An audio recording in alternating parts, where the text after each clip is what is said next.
What's going on? It's Justeeni here. So someone sent me a game and I'm deciding to look at it because I'm out of video ideas. Competitive Polytopia is either the seasons are ongoing or they're not ongoing. So I have like no content I can do with that. So this is I guess the next best thing I can do. But yeah, they sent me a game. I looked at it. I'm like, it's actually pretty good. So we're gonna look at it because it's actually kind of cool. Please don't send me games though. I don't have the time to just look at them. But I'm making an exception here because I feel like it. But yeah, it's a Hoodrick versus Simanti, and we're actually gonna see some cool things here. I've never showed a Hoodrick v Sim on the channel, mostly because I don't play a lot of Hoodrick or Simanti. But yeah, we're gonna kind of skim through the early game. This isn't really what's important. This is gonna be a late game battle, spoiler alert. So we see like some rider action, trying to be very aggressive against Simanti. Plus fishing, making use of the capital spawn. We see Simanti get an early ruby. Yeah, they're using the skin, very unfortunate. I find the skin, I don't like it because it's very unclear to see what's going on. Like aesthetically, it's pretty cool, but it's just impossible to actually like tell. Like look at these silly little top hats. Like they're adorable, but it's hard to tell what's going on. Anyway, though, hopefully that's not too much of a problem. So more stuff happens. We can kind of get a feel for how the map is looking. The ruby is going to allow this village to be taken. And kind of getting a feel for the long-term shape. Hoodrick, yeah, look at this like interesting approach. Very late math. You don't really see this very often. But that's not really the focus of this. So, more cities being captured. Hoodrick looking to possibly maintain a city advantage in the long term. You know, superior expansion with the riders and stuff. Plus archery. Which is pretty nice. Archery is a very nice tech against Simanti. Extra nice if you start with it. So, you know, things are happening. Get a ruin there. Fire down on this other ruby, which is making this village harder to capture. Giant going in. See some road connections, Grand Bazaar.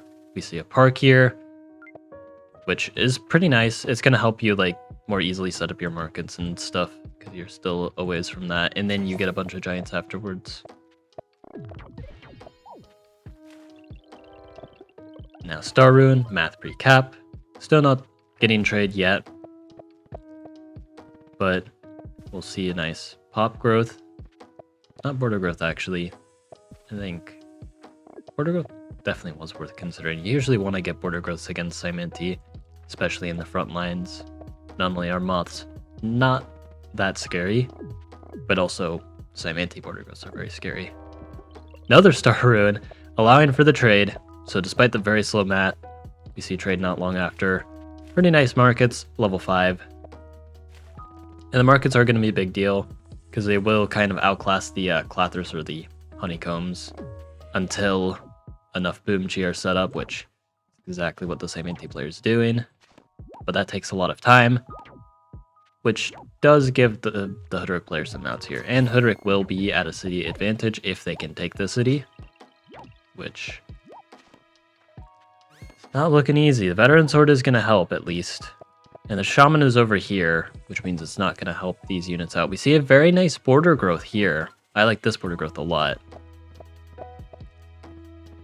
Some nice setup here. We'll kind of skip a little through this. We got a market. There we go. Replay working as intended. Yeah, unfortunately giving away a free fungi there. Again, the main focus of this is going to be on the late game, so we get a little build up, a little suspense. Oh my goodness, these mycelium plays. It's just hitting the giant because you know you can do that. Centipede goes, he's trying to step on the village. It is not really going to work out going for saline, so then you have just enough juice left in the tank to be able to knock them off. And now, with this giant remaining, it's going to work. Catapult for defense, forcing the Simanti to attack or greed. And I've noted before, Simanti is a very good greed tribe, but Hoodrick is also a very good greed tribe. So it's actually surprisingly hard for Saimanti to deal with this. That is, unless Saimanti can get enough cities. And because of the city here, Hoodrick will be up in cities. You'll see after like the Explorer. We'll get good vision of the whole map. You'll see what I mean. This is an important part of the dynamic at play. More markets and stuff. Again, very strong markets.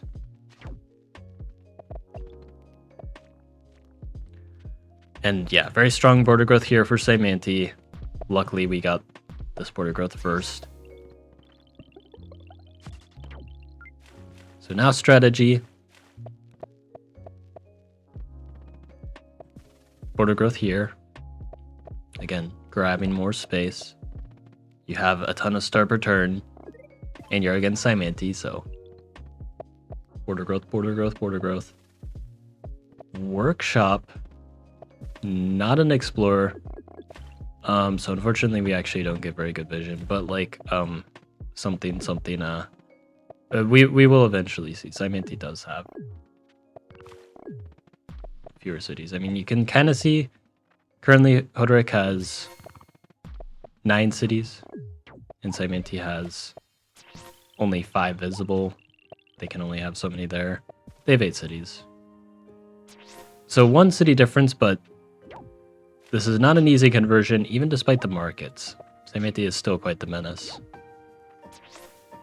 But we're going to see with just 1 city advantage. And also, yeah, Saimanti's doing the Saimanti things, getting Faichi, Hexapods, Centipedes, Boomchi as well. No Dumux yet, luckily.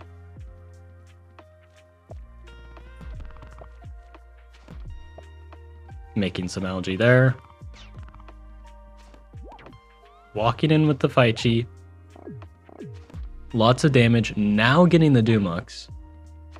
Man, if those giants really just melt. Faichi are really nice against the giants. And you might be wondering, like, why isn't Hoodrick getting more parks? I always say, like, park's good against Saim. I mean, you really only needed this 1 park. You have plenty of star per turn now with markets and stuff. So you'd rather just have giants. Even if they're a little squishier than you'd like, they at least still do something. You know, like, you gotta read the situation a little bit.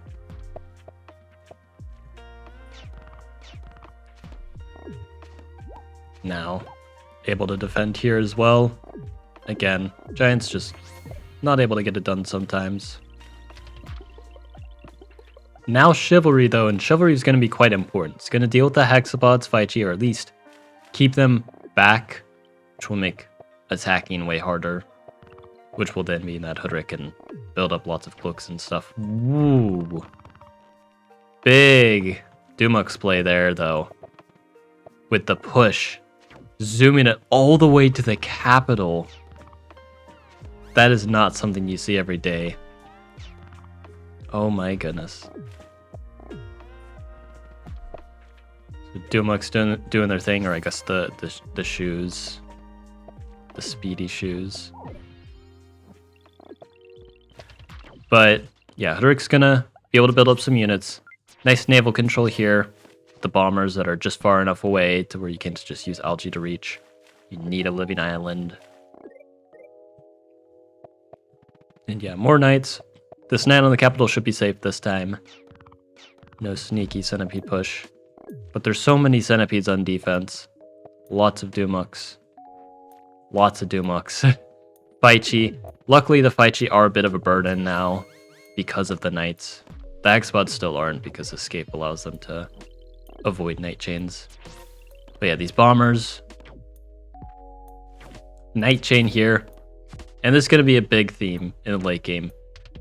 Bomber, knight combo. It's kind of like Illyrian with dragons and knights, but a little worse because bombers don't have dash, but it's still good enough and it's going to have to do. Also, cloaks. Just basically all the big, strong late game units are necessary to deal with what Saim's able to do. And now Dumux reaching around here using this algae here to cause some problems against the bombers. So Saimanti able to fight back a lot. This is like still really concerning against Saim is just down the city. But now the cloak invasion here in the north begins. The more you can pressure Cymante here in the late game and just force them to get rid of their Dumux, the better. Nice Night Chain here. And also if you can kill any Centipede, that's just a super unit gone and another defensive resource lost. So more knights, more knights, more knights. That's the name of the game here. It's hard to chain Cymante, but still being able to just trade their units down. I know trading Dumux is really difficult, but you are up a city, so you can try to get things done. Opponent being very aggressive here, trying for an attack. Maybe a little premature. Defending up north, but not able to stop the cloak chain, which means Cymante's going to get pretty bad trades against these cloaks. Normally what Cymante wants to do is just explode the cloaks before they connect, but there's a nice dagger wall that's being built up. Centipede segments exploding. I guess they could have just been chained anyway, so why not? And again, Hoodrick just trying to keep up the pressure. Really nice dagger wall. Bombers to help clear out these centipedes, which are kind of stretched a little too thin. Bombers on defense to deal with the siege. Rammers in the water, which are going to help a lot with this area, which is kind of a weak point. Really, this like north western part is very weak compared to the land mass, which is a lot harder to attack Cymante from. And Cymante's going to be able to hold on, but it isn't easy, especially since these segments actually are not as safe as they appear. In fact, it's actually chain food for the knights. And we're going to see. Look at these segments getting chained. This is really cool to see though. Like two just like late game juggernauts going at and chaining to the capital.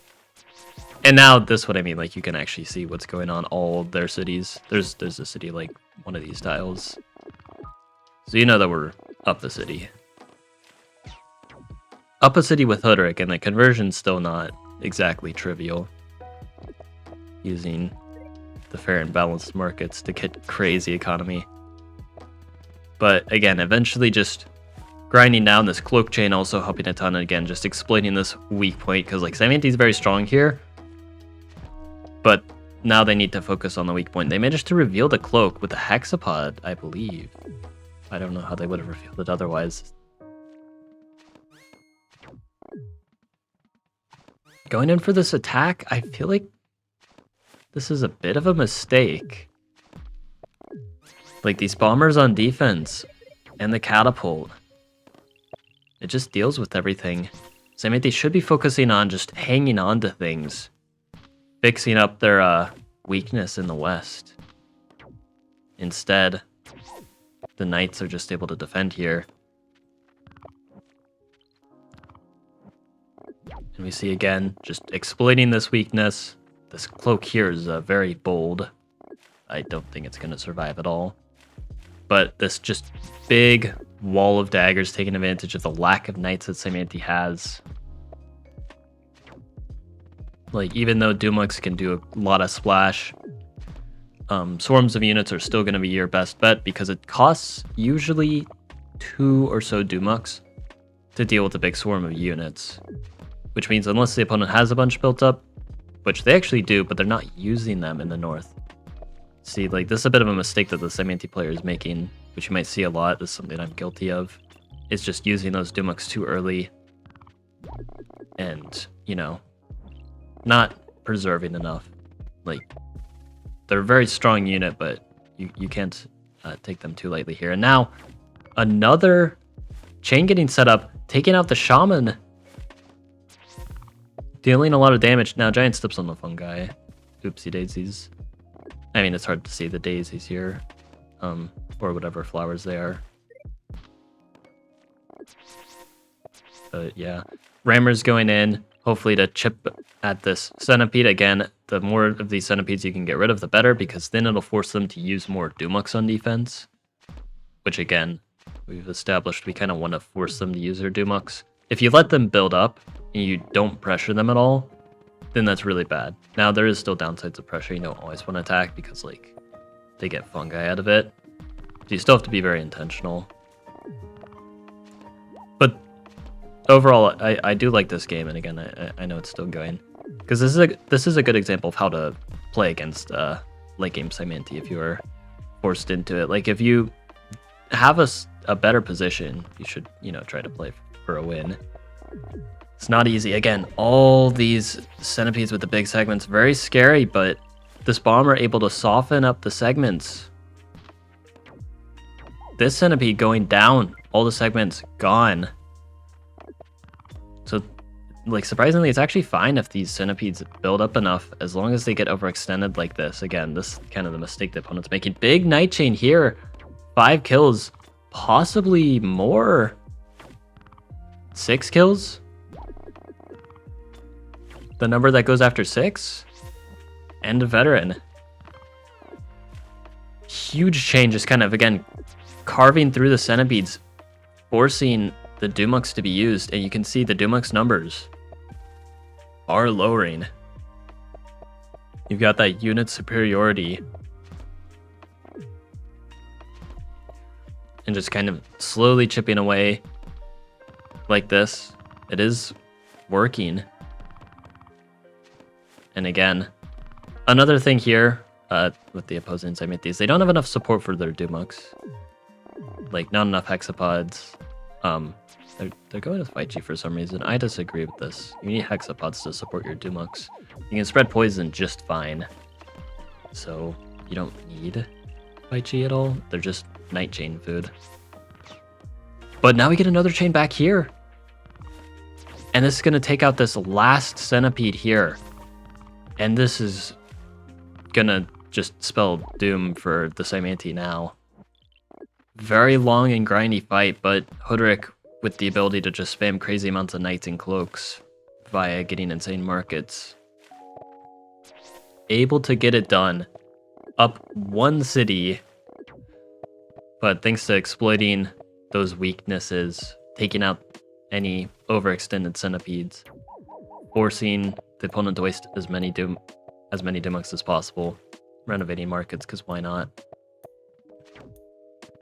And yeah, the opponent's going to be able to hold on for a bit, but eventually they're just going to run out of units.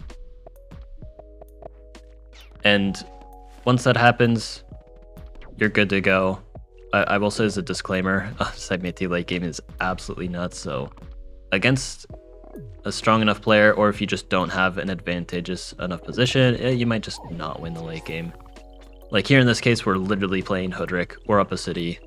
It's a winning enough position to try to push for a win. Especially since we were able to get pretty good initiative and the opponent overcommit on a few occasions. Instead of trying to build up their units, they went for some premature attacks.